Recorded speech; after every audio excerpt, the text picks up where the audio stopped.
Chapter 12. Achilleus found Cerynthia not where he had expected, that expectation being that Cyrus's daughter would be assisting Odysseus with his task. Instead, the hunter discovered the dark-haired woman sitting where she could see the proceedings but was far enough away not to be a part of them. Her eyes were, of course, on Odysseus. To ask otherwise would have been unthinkable even to Achilleus, although as the archer approached, his own keen gaze noticed hers surreptitiously shift to Lilia, then back to the son of Diomedes again. "I brought you some water," he said as a way of interjecting himself into her private world. He offered her the sack he had carried with him, freshly filled at Master Ethon's estate. Ever practical, save when it came to love, Achilleus had first paused to gather something to drink before chasing after his friend. Cerynthia took it with a nod of thanks.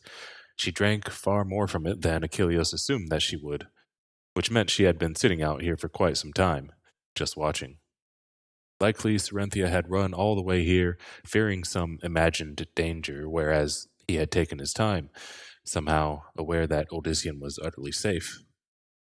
When she was done, he took the sack back and remarked, "It's truly astonishing, isn't it, Sari?" "Yes, it is.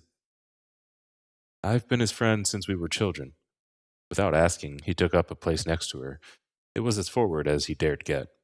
Despite his sometimes gregarious appearance, Achilleus was much more at home in the forest, alone with his quarry. In social circumstances, he felt only one step above Mendel, and, where the woman next to him was concerned, as awkward.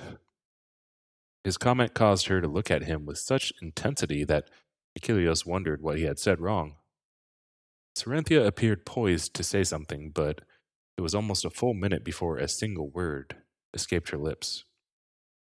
And when she did speak, it was not on the subject that he assumed it would be. "Why are the two of you friends, Achilleus? You seem so different in so many ways."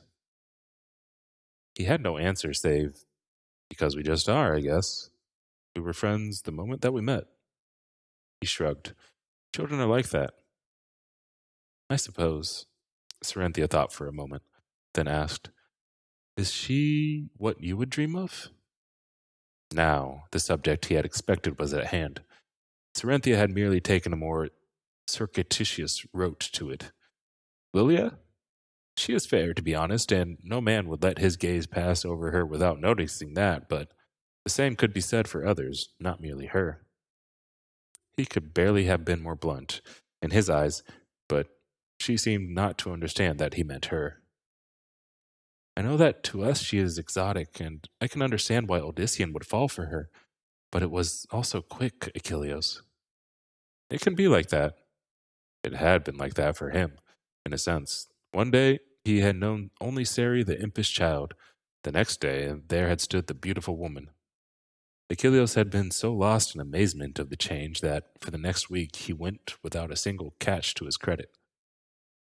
Cerynthia was silent for a time, and Achilleus satisfied himself with being in her company, which was how such situations generally ended. They watched as Odysseus greeted one Parthian after another. Each time, he succeeded in doing whatever it was he did. Achilleus noticed both his friend and the one touched share a look of immense satisfaction. "Is that the way you felt?" he finally dared ask Cerynthia. "Like them?" "Yes." But the way she said it made the hunter not so certain. "Have you been able to do anything?" This time there was a pause, followed by, "I don't know." "How could you?" Her tone grew more adamant. "I don't know." Normally Achilleus would have left it at that, but this time he could not. "Sari, what do you mean?" Her gaze shifted not to him, but rather her hands. "I feel it, just as I know many of them do, but that's all. I haven't noticed anything else different around me. I've tried to think of things, make them happen, but as far as I know, nothing has." Still, I would have thought by now that... Now she looked at him. Her eyes were steely. "So would I, believe me, so would I." It made no sense to him. Lilia had already displayed several instances of ability, such as making flowers and berries bloom on bushes, or healing some minor cuts suffered by one of the mounts. She had also summoned a rabbit to them, saving Achilles from having to hunt, but leaving the archer feeling as if somehow the animal had been cheated of its chance to survive. "What about you?" his companion asked without warning. "I haven't seen anything from you either." In truth, Achilles did feel something within him seeking to grow, but he had done his best to smother it. He had told no one of the decision. Many might desire the gift that Odysseus offered, but not his best friend. Achilles was satisfied with being who he was, a hunter and a simple man. "I suspect that I'm not the best student for Odysseus," he returned. "Not at all." But no one taught him. Not really. With Odysseus, it came as suddenly as the storm over Sarum, which apparently was caused by him too. Odysseus was pressed on all sides, Sari. He was accused of brutal murder by brother Achilles. The Inquisitors would have dragged him back off to the cathedral, probably to burn as a fiend. He had no choice. She was not convinced. It was all terrible, but why at that time? Why not when his family slowly and horribly perished from plague? Why not then? Why even him, for that matter? There are so many others who've suffered worse, and yet we've never heard of such an astounding thing before. It would have even reached Sarum, that. Even as he nodded his agreement to this argument, Saranthia went on. And why not Mendel, then? He suffered as much, too. His family was wiped out, and his brother was accused of a terrible crime. It could have been him, but it wasn't. I've seen nothing unusual about Mendel, have you? Her mention of Mendel made Achilles flinch. Saranthia noticed his reaction, and her eyes narrowed. What is it, Achilles? What about Mendel? Is he manifesting abilities like his brother? It was not the suggestion of that which had caused the archer to flinch, but rather a brief and unexpected recollection of another time, another place. As Saranthia had spoken of Odysseus' sibling, Achilles had relived the moment when he and his other friend had inspected the mysterious stone near Sarum. Not only had the archer seen again Mendel freezing in place before it, but he had also re-experienced touching it himself, and the awful emptiness that had overwhelmed him until he had managed to pull free. No, Achilles finally managed. No, nothing like Odysseus. She was not convinced. Achilles? What? Without warning, a tremendous sense of fear overcame the hunter, but not fear for himself. He had the awful feeling that something was happening to Mendel at this very moment. Achilles leaped to his feet, startling his companion. What is it? What's wrong? He wanted to answer her, but the urgency he felt was too strong. Without a word, Achilles began running. He ignored Cerinthia's concerned call after him. But barely out of sight of the woman he loved, Achilles came to a dead stop. The fear for Mendel had not lessened any, but the archer hesitated to begin his run anew. The truth was, Achilles had no idea just where Odysseus' brother had gone. The streets through which Mendel moved were oddly empty, and the buildings around him had suddenly taken on an unsettling gray cast. There was no wind whatsoever, and not the slightest sound. Mendel would have felt very alone, save for one thing. He was still surrounded by the shades of the guards Odysseus had slain. Since their arrival, it had taken monumental effort on his part to keep from screaming out the truth to the others. Either these shadows of men existed, or he had gone mad, or both. Mendel did not know which would be worse. He only knew that he just wanted to tell someone what was happening to him. But he had not. He had said nothing even when they had arrived in Apartha, where his hopes that the ghost would leave him had dissipated the moment the first of the shades had passed through into the town. Until then, Mendel had believed that his haunting would be temporary. Now he feared that the dead would always be with him. Fear was perhaps no longer the right word, though. Certainly they kept him anxious, but the more they were around him, the less frightened he became. They did nothing but stare, not in condemnation, but as if awaiting some word from him. So far, though, Mendel had said little directly to them. He had asked them to please kindly go away, but since they had not obeyed, he had seen no reason to continue any further attempt at conversation. At the moment, they were the least of his concerns. As he continued through the town, Mendel began noticing peculiar signs of age on the buildings, as if Partha were some ancient place long abandoned. The shift became more apparent with each step. The grayness grew darker, veering toward the black. This was not right, he realized. Where was everyone? Where was Odyssean, after whom he had been chasing? Mendel was worried about his brother, especially what the Parthians might do. He recalled too vividly what had happened in Sarum, where who had known Odyssean all his life had turned on him. But then there arose a sight ahead that made Mendel falter in his steps and forget all about his brother. He spun around with the intention of fleeing, only to find himself facing the very direction he had just abandoned. A direction that led to a long neglected cemetery, a cemetery that, from its ancient state, surely could not be Parthos. With the shades of dead men already surrounding him, Odyssean's brother could see nothing but ill coming of the entering the overgrown burial site. Yet, when he tried to back away, the cemetery only drew nearer. Nevertheless, Mendel tried one more step back, and at the next breath found himself standing within the ruined grounds. A choking sound was all he could muster as he tried to come to grips with what was happening. He prayed that it was only a bad dream, but knew otherwise.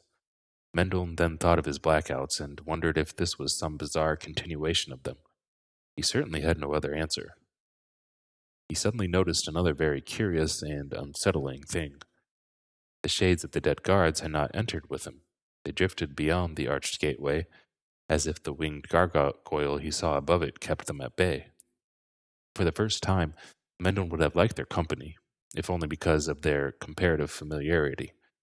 Now he was completely alone, facing who knew what. As he started to turn his gaze back, what felt like a hand pushed him deeper into the cemetery. Stumbling several steps, Mendel glanced over his shoulder. He immediately swallowed. Naturally, there was no one there.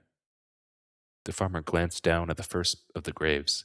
A crescent-shaped stone marked the spot. The grave had been dug so long ago that it was infested with generations of weeds and grass and had even sunken in a bit.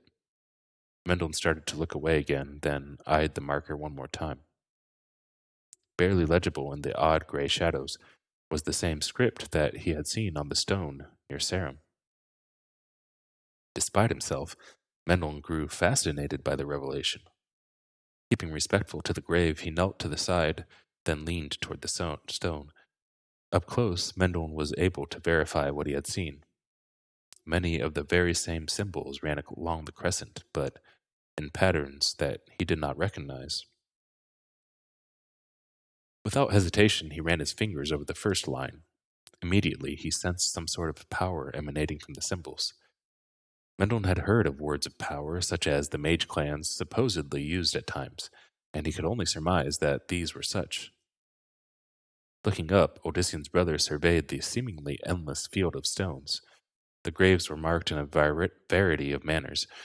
In addition to the crescents, there were star-shaped slabs, squat rectangular ones, and more. Surveying the landscape ahead, Mendel even spotted one overlooked by a towering winged statue bearing a weapon in one hand. Drawn by that statue, he slipped among the graves in order to get a better look. Fascination replaced dread. He had to learn more. Was this some repository for the dead of the mage clans? If so, did they have some tie to what was happening to him, and to Odyssean, for that matter? Until now, he would have doubted it, but what little he had gleaned from the merchants indicating that the once powerful clans had all but shut themselves off from the world as they continued their arcane duels of wit against one another. They would have hardly had the time to bother themselves with a pair of farmers far from the city. Although the statue stood deep in the cemetery, it seemed that Mendel had barely begun toward it when suddenly it loomed over him. He paused, trying to understand what it was supposed to be. A winged being with a face hooded save for glimpses of the mouth and some cascading hair. It wore a robe and breastplate somewhat akin to that of the cathedral's inquisitors, but sculpted to resemble some finer material. The breastplate also had some script upon it, more words in the same mysterious language. Mendel glanced at the wings again, realizing that they were different from those of the birds. What he had taken for feathering looked, when studied closer, more of an artist's rendition of flame.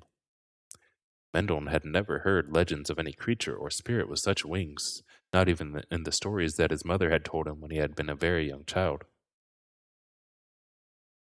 In the giant figure's left hand, it held a great sword whose tip rested on the base beneath the statue. The other hand pointed down, not merely, it seemed to Mendel, indicating the grave beneath, but also those around it. He had the distinct impression that this was supposed to mean something to him, but what Odyssean's brother could not say. And so, despite his situation, Mendel grew frustrated beyond belief. He was a patient man in general, but someone appeared to be trying very successfully to draw him past his limits. "All right, then," he shouted, his voice echoing over and over in the silence. "If you want something from me, then tell me what it is. Tell me, I demand it." The moment that he finished, a grating sound filled his ears. Swallowing, Mendel watched in horror as the statue's pointing hand turned enough that now it indicated what was written on the base. Mendel waited for it to do something else, but the winged guardian froze once more. Slowly, he built up the nerve to look down at what was below. The same ancient script greeted him. He had hardly expected otherwise, but still this added to his frustration. "But I cannot read it," he muttered. "I do not know what any of it says." Squinting, Mendel attempted to recall the words that had come unbidden to him that frightening time when the demon had caught him alone in the woods. He remembered the images in his head and the sounds of those words, but they were still not enough to help Mendel with what now lay before him. Weary of the futility of his nightmare, Mendel finally dared to lean on the grave as he studied each mark. His mouth formed shapes, but that was all. Nothing, absolutely nothing made sense. "What does it say?" he growled under his breath. "What does it say?" "The dragon has chosen you." Mendel jerked to his feet. He had heard a voice like that once before, back in Sarum. It was akin to the voice of Cyrus. Cyrus after he had been killed. Part of him wanted to scream for this new one to get out of his head, but another part fixed on what had been said. "The dragon has chosen you." He stared at the ancient script and read it anew. "The dragon has chosen me. You, the dragon has chosen you." And suddenly, Odyssean's brother could read that line. More important, other symbols now made more sense. Mendel felt that he was now at the verge of discovering the meanings of all of them, and, in doing so, discovering the truth about what was happening. But what did the phrase actually relate to? Kneeling close again, Mendel studied the symbols representing the most important word, dragon. A loop twisting into itself, a thing without beginning or end. Mendel knew what a dragon was from the legends. Why would this mark represent such a creature? And why such a creature at all? "What happened?" Mendel quietly asked, then frowned when he noted how he had phrased the question. He had meant to ask, "What is happening?" Why would he? The dirt beneath his hand suddenly shifted as if something beneath was seeking to dig its way out. Eyes round, Mendel scrambled back. In doing so, he inadvertently threw himself atop another of the graves, where, to his further dismay, something also began to stir beneath. Worse, it began to register on him that graves everywhere were shifting, stirring. Mounds of upturned dirt decorated many already, and Mendel's imagination pictured skeletal figures readying to emerge. But just as it seemed that his imagination would become a monstrous reality, there formed in the shadow of the winged statue a figure entirely shrouded in black. Mendel had a momentary glimpse of a face not unlike his own, in that it was studious in nature, but otherwise very, very different. It had an unreal handsomeness to it, as only a sculpture or a painting could achieve. The figure drew a single symbol in the air, a dagger-like mark that for a single blink flared with a bright white light.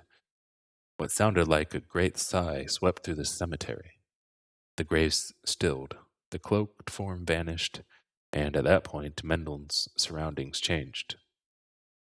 He was still in Partha. That much even his jolted mind would have guessed, but Odyssean's brother no longer stood within the cemetery.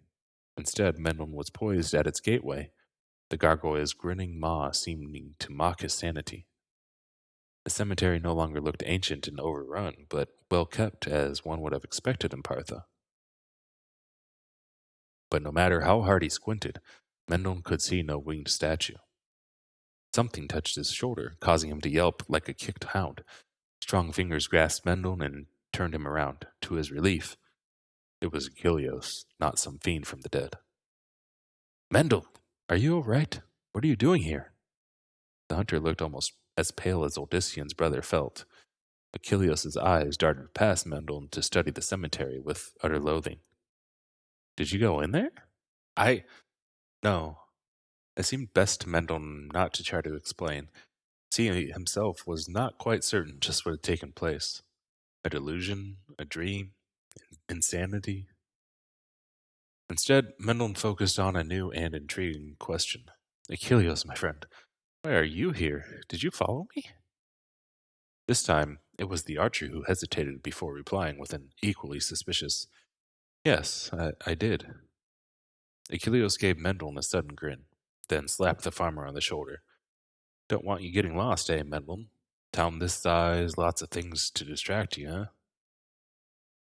Mendel was not certain whether he was supposed to be insulted by such comments, but chose to ignore them for the sake of both men. Perhaps another time he could share his secrets with Achilles, and the hunter could do the same with him. Those secret he believed all focused on that fateful stone back home. You need to come with me back to the square. Odyssean. It shamed Mendel that he had not been concerned about his brother. Nervously rubbing his hands together, he blurted, Odyssean, is he all right? More than that, replied Achilles, but you'll have to see to understand. He happened to look down at Mendel's hands. His brow arched. Your hands are covered in dirt? What? I tripped in the street just before here and had to use my hands to keep from striking the stone with my face, Mendel quickly explained. There was dirt there, he added rather lamely.